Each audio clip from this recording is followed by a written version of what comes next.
Working on the Celica again. You may have seen in the last video I did the handbrake. I was going to go and take it for a test, but the actual battery died, so it doesn't get used as much as it used to.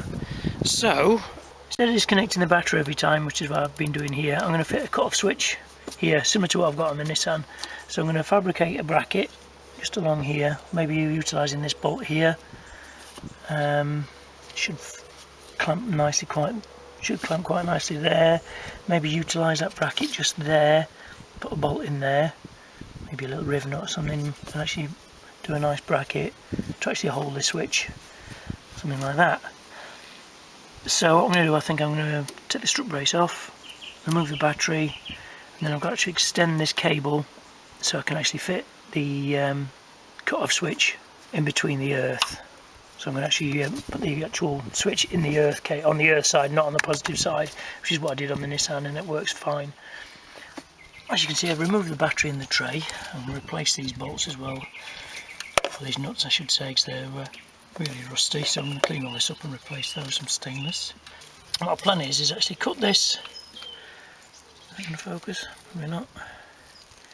Cut this battery terminal off here, put a new wire cable in there, and then the actual piece I'm going to be using is this. So I'll put a ring on this end here, and that'll go to one side, and then I'll put a ring and a new cable to this battery terminal on this side, so there should be a break in between then, and then I'm going to make a bracket. It's going to go somewhere around there. So I'm going to get some cardboard out, see if I can make a template up. Should be alright just to go from that bracket there. I think that bolt there, if I have it fixed to this here, bolted in underneath that, should be stable enough. Want it quite low, easy access away from the battery as well, so it gives me a little bit of room for access, and that should be quite straightforward. I'll probably have it that sort of orientation. I'll insulate all the back of it as well, and I think that should be fine. Okay, so I'm going to grab some cardboard, see if I can make a template up for the bracket, remove this bolt here so I can slide it behind it, and that should be enough just to hold it from there, I think. So a little bit of cardboard aided design. It's going to be something like that. A little 90-degree bend on it. I'll drill a hole just to hold it on there. I'll probably shape the aluminium round, so I'm going to make it out of 3 or 4 mil aluminium plate, and I'll just shape it round so it fits there. I've just got to check whether the actual battery is going to have enough clearance there. It should have. There's plenty of clearance in that gap, I think. That's pretty much the design, and then as you can see inside, not much to cut out really. Cut it out with a pair of tin snips, drill a few holes, should be quite easy.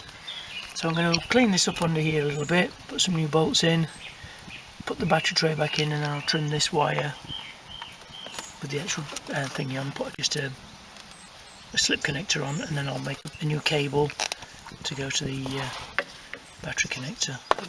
So I've just put the battery back in place, and there's plenty of room. Should be perfect just there. That'll be tucked up against that strut tower there like that. So what I've got to do now, I'll make this out of aluminium, and then I'll start fabricating the new cable to go from there to the actual switch. So I've transferred the actual cardboard template onto the actual piece of aluminium. It's just a piece of, I think it's about 3 mil aluminium sheet, and now I've cut this out basically roughly with a drill. Now I'm going in filing it just with a half round file, just to get the actual curves there to match up the back of the actual cut-off switch.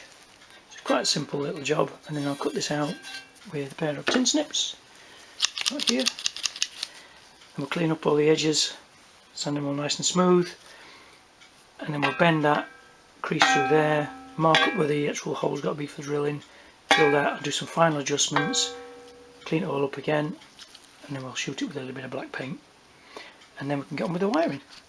Okay, so as you can see, I've made a little bit of progress.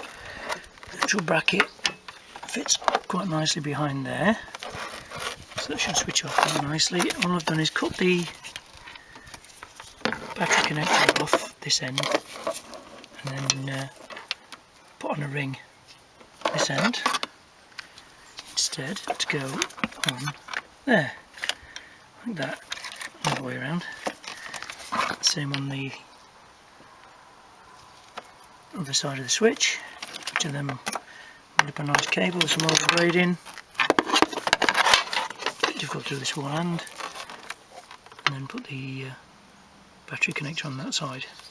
So I'm going to bolt all this in, bolt that earth wire to the actual switch, bolt this all in place, hook up the battery and give it a test.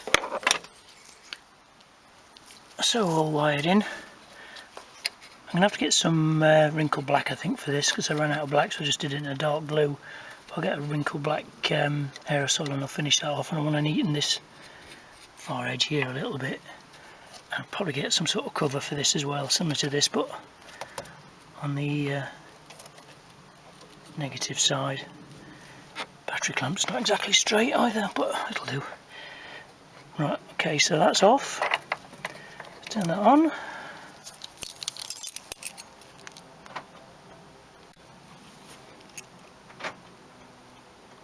Yeah, we have power.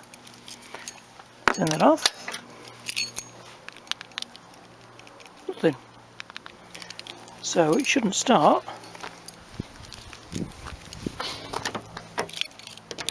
Door's locked, of course. So it shouldn't start. Now the battery's disconnected. Yep, nothing, completely dead, which is good. And then put that on. Quarter turn. Unlock. Yep.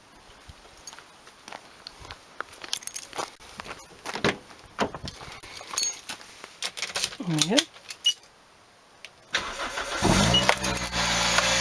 Perfect.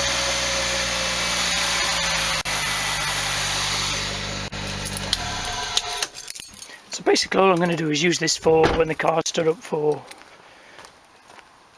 I don't know, 3 or 4 days or something like that, when I'm not actually using it. So I'll just lock the car, disconnect that, and I'll stop the battery from going flat. Any other time I'll just leave it on and drive about as normal. Yeah, quite a simple little mod. Looks alright, just needs a bit of a tidying up and neating. But as you can see, it's been peeing it down with rain again, so I've been fighting the weather. I am impressed with this nano jacket by Mirror Image though. It's been about 2 weeks now and the car's still pretty clean. And it's beaded up nice as well. Anyway, I digress. Right, so that's job pretty much done. Like I say, I'll neaten that up, get some wrinkle black and finish that off. I've still got to get a black silicone hose coupler for this as well, because I'm not keen on that blue. Just tidy it up a little bit more. So I hope you've liked this video, if you found it interesting. If you have, put me a comment below. Don't forget to like, comment and subscribe, and I'll see you in the next video.